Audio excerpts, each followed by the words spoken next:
Forgetting to water your houseplants is a common problem. Sure, there are many plant pots that claim to water them for you, but you still need to remember to check their tiny indicators or complex apps to know when they need refilling, which leads to a familiar problem, right? So we've designed something completely different.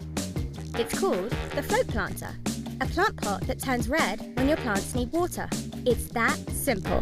From a quick glance around your room, it's obvious which plant pots need a top-up. So, how does it work?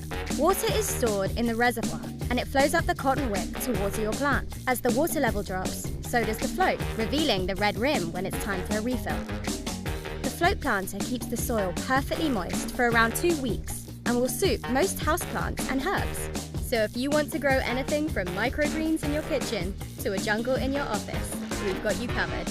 The inner pot measures 5 inches in diameter and is made of ceramic with a perfect matte finish that will look great in any interior. The Float Planter is available here on Kickstarter for a limited time special price, and you can double or triple up for an even better discount.